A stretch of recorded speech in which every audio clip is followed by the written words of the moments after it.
En Libye, l'escalade de la violence est telle que l'on redoute désormais une véritable guerre civile. Depuis l'offensive du maréchal Khalifa Haftar contre la capitale Tripoli, jeudi, de violents combats font rage.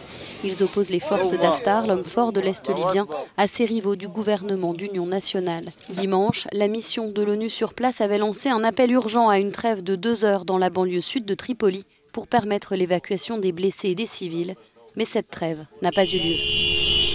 Au moins 21 personnes ont été tuées et 27 autres blessées depuis jeudi, selon un premier bilan du ministère de la Santé du gouvernement d'union nationale. Selon ce spécialiste, le conflit devrait durer.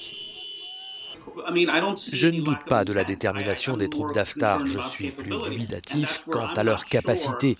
Je ne sais pas s'ils sont à la hauteur. Je veux dire que s'ils ont pu s'emparer d'une grande partie du sud-ouest assez facilement, pour Tripoli en revanche, ils vont faire face à beaucoup de résistance. Il faut donc s'attendre à un long conflit. L'armée américaine a annoncé dimanche le retrait provisoire de ses militaires dans le pays à cause des combats.